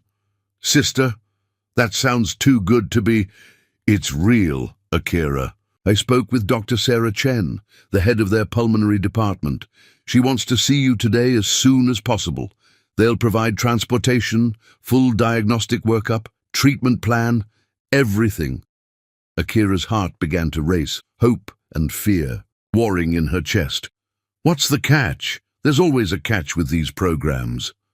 No catch, Sister Catherine said, her own voice thick with emotion. Just someone with means and heart who wants to help people get the medical care they need. Dr. Chen said the donor was very specific. They want to help families with children, especially single mothers who are struggling to survive. It was as if the universe had heard Chiana's desperate prayers and decided to intervene. Akira closed her eyes and tried to process the possibility that her daughter might not have to watch her mother die after all. But Chiana, Akira said suddenly, panic replacing hope. I can't leave her here alone, and I can't take her to a hospital where she might be exposed to... Already arranged, Sister Catherine interrupted with a smile. There's an excellent childcare program at the hospital for families receiving treatment. Educational activities, proper meals, supervised by qualified staff. Chiana will be safe and cared for while you get the help you need. 2 hours later, Akira found herself sitting in the most luxurious medical facility she had ever seen. Mercy General's new wing was pristine and modern, with artwork on the walls and comfortable furniture that made her feel like she was in a high-end hotel rather than a hospital. The staff treated her with a respect and kindness that made her wonder if this was all some elaborate dream.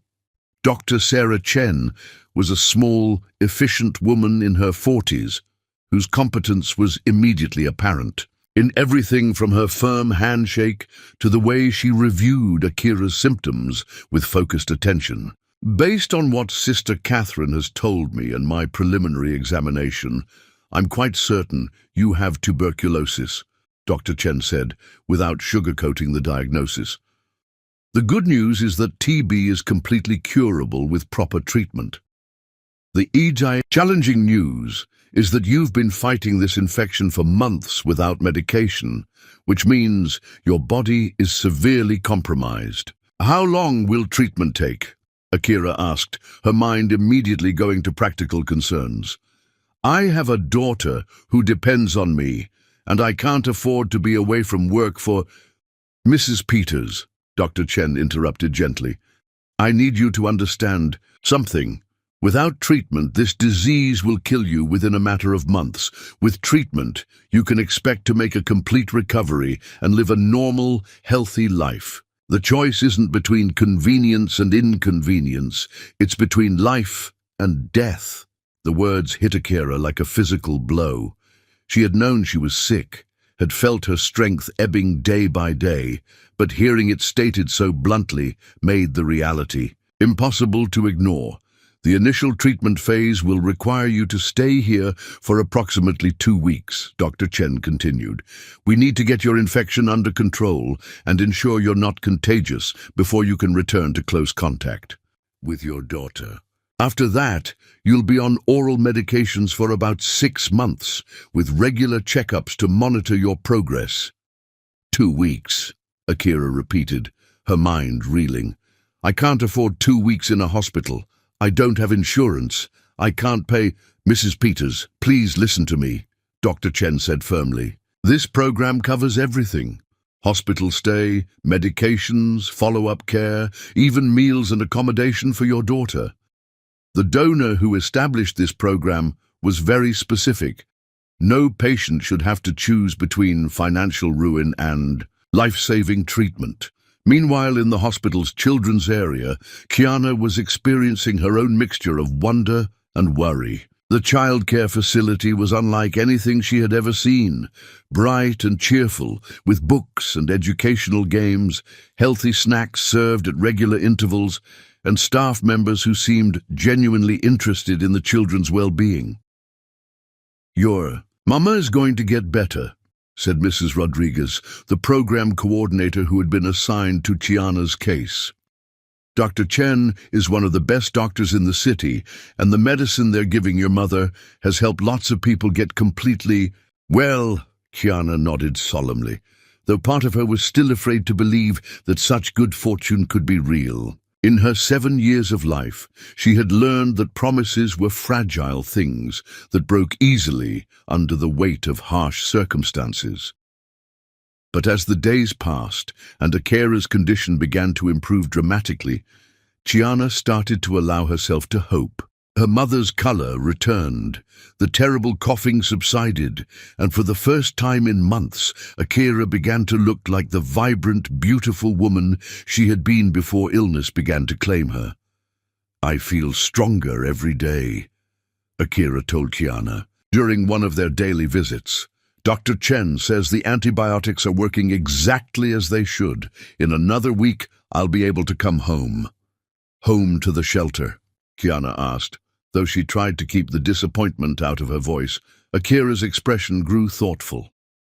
"Actually, Angel, there's something else. The program includes temporary housing assistance for families during the recovery period.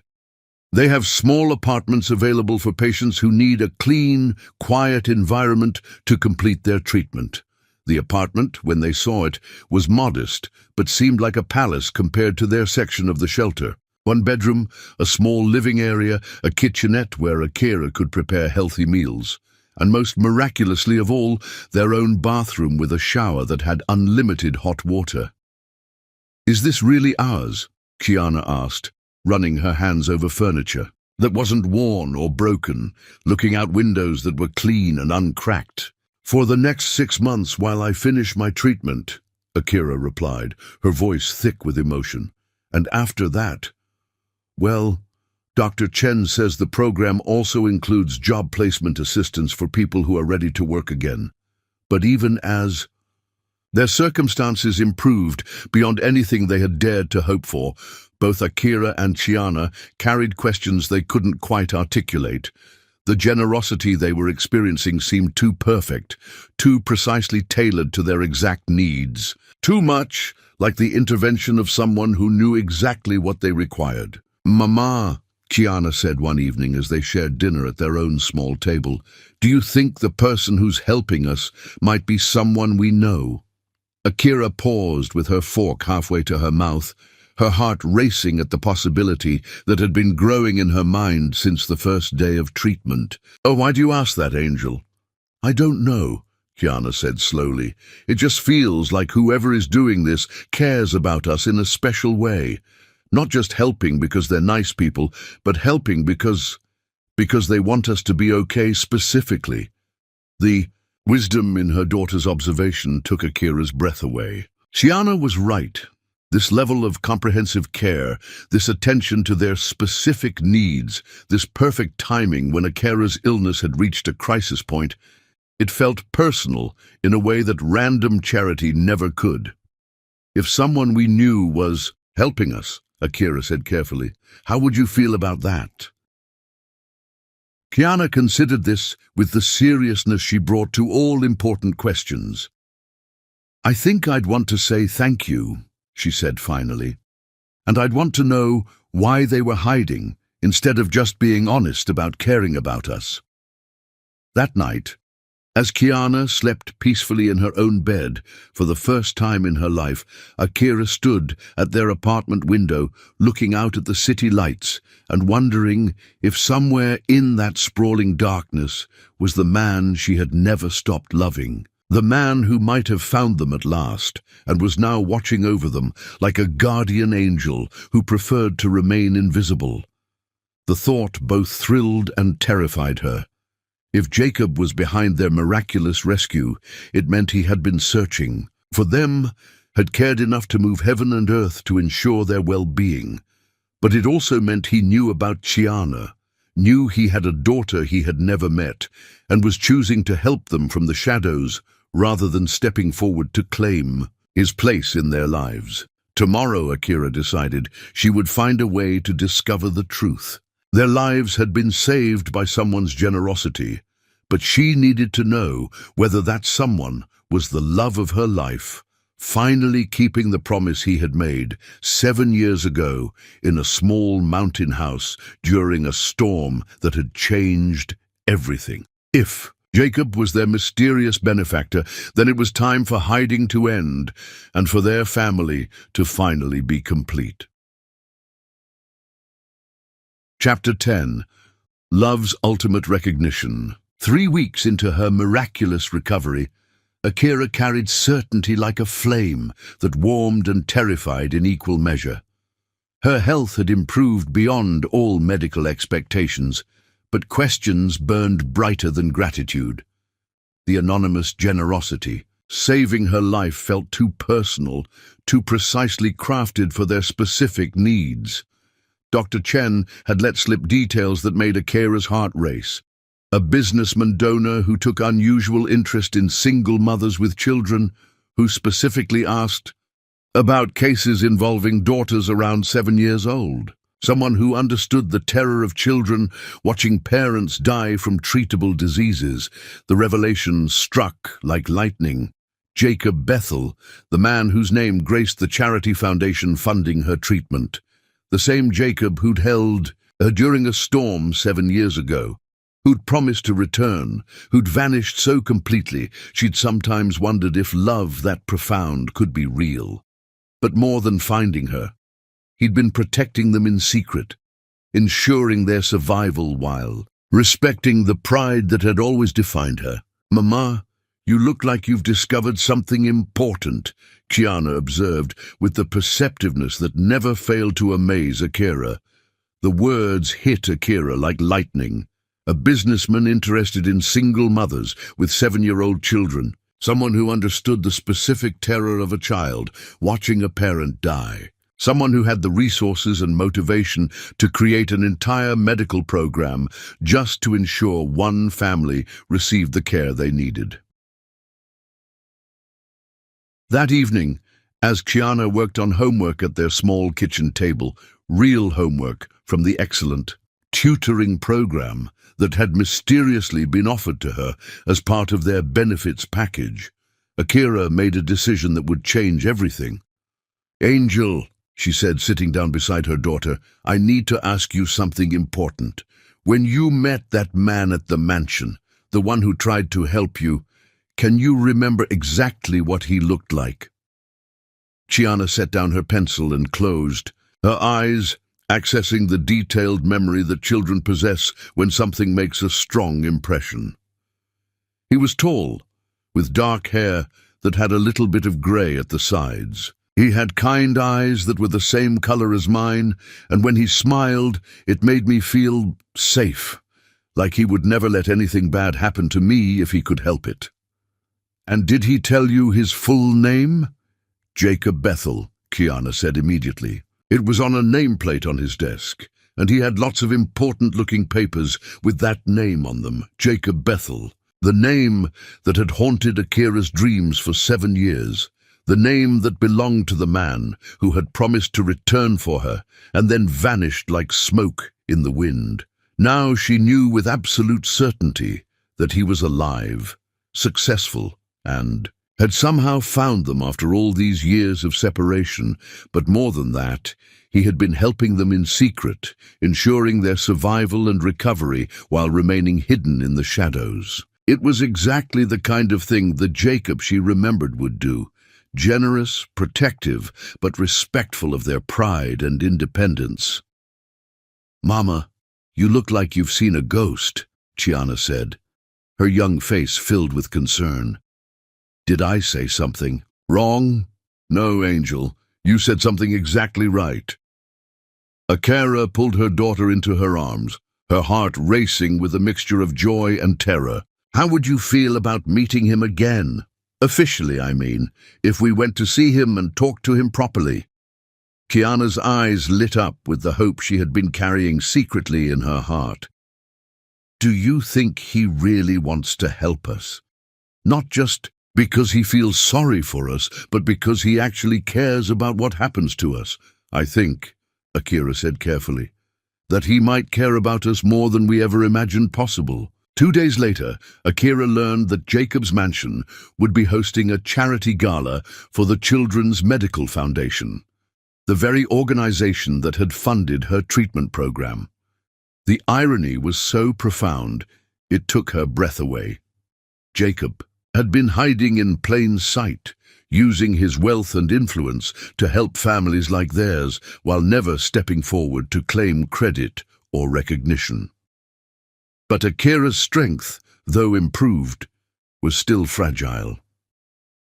The walk from their apartment to the wealthy Hillcrest district where Jacob lived was longer and more demanding than her recovering body could easily handle. By the time she and Chiana reached the gates of the Bethel mansion, Akira was struggling to stay upright, her face pale and her hands shaking with exhaustion.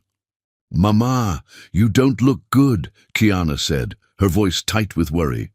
"Maybe we should go back home and try this another day." "No, Angel," Akira replied, though her voice was weak. "I've waited 7 years for this moment.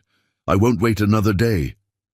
The mansion was ablaze with lights. Luxury cars lined the circular driveway, and elegantly dressed guests moved through the grand foyer like figures from a fairy tale. Akira and Chiana, in their simple but clean clothes, felt like intruders from another world as they made their way around to the back gardens where the overflow from the party had spilled onto the manicured lawns.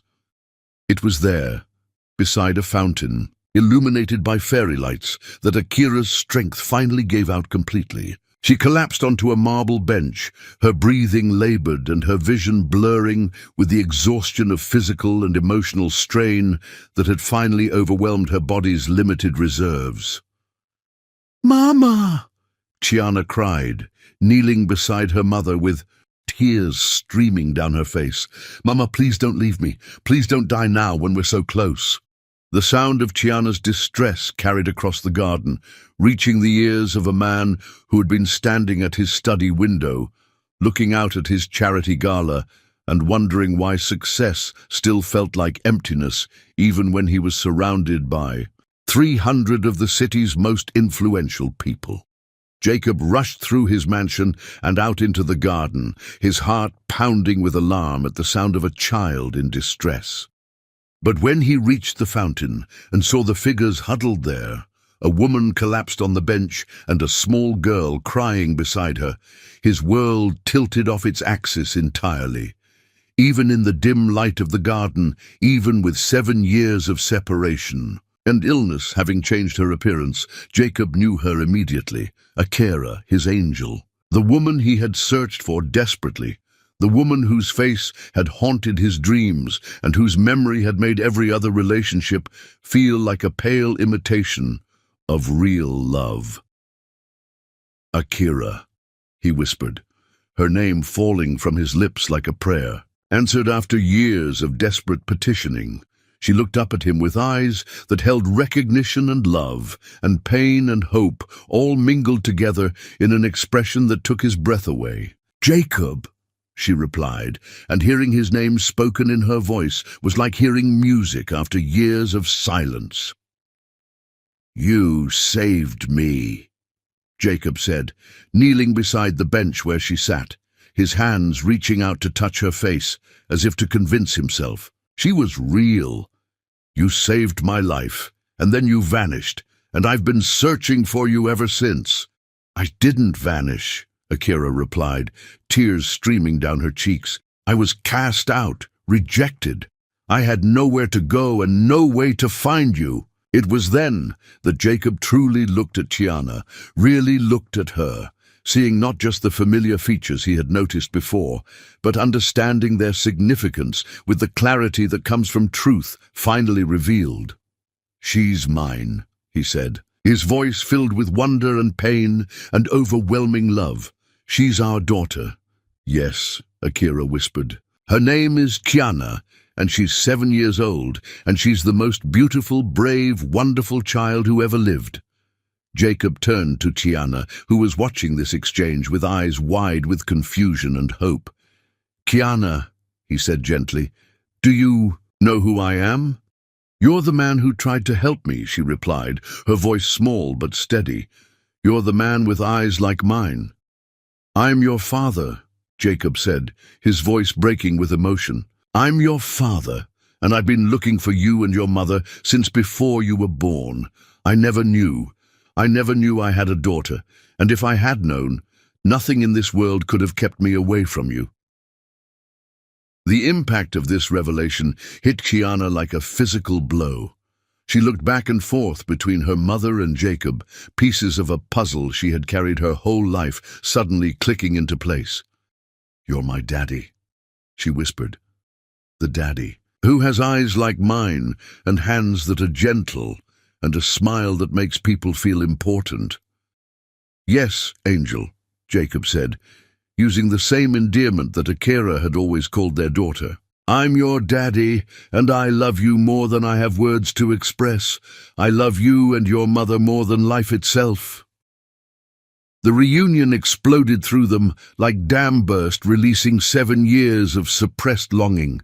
Jacob's arms encompassed his entire world, the woman who'd saved his soul, and the daughter who embodied their love, holding his family for the first time while feeling pieces of himself, finally, completely whole.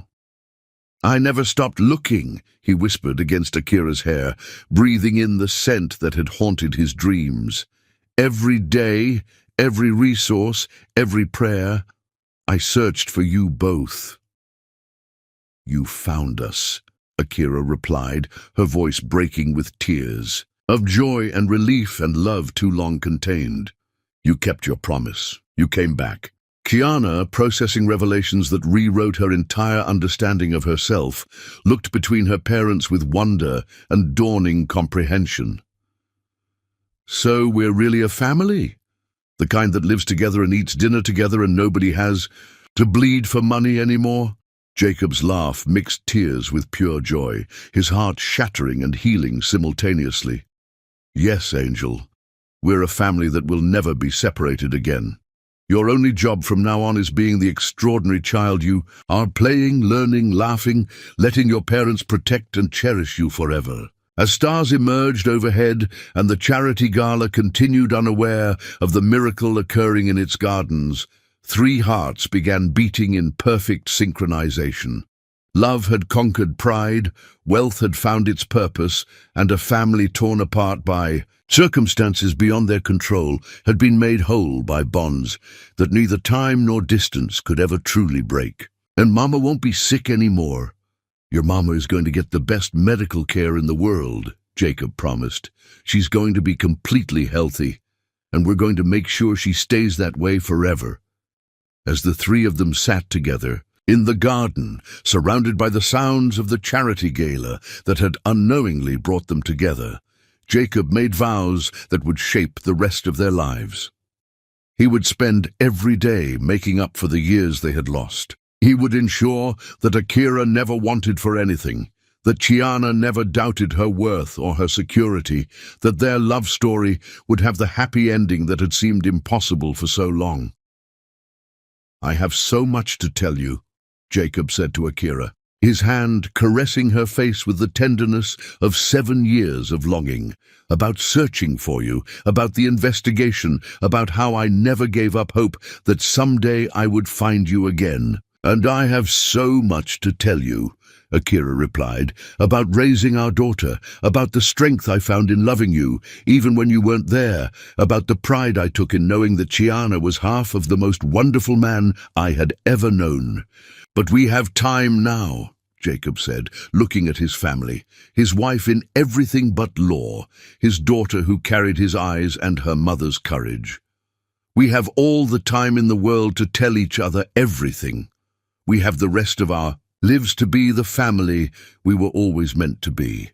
As the stars emerged overhead and the charity gala continued in the mansion behind them, 3 hearts that had been separated by circumstance but never by love finally beat in unison. Love had conquered pride, wealth had found its purpose, and a family that had been broken by fate had been made whole by the unbreakable bonds that connect soul to soul across time and space and every obstacle that life can create.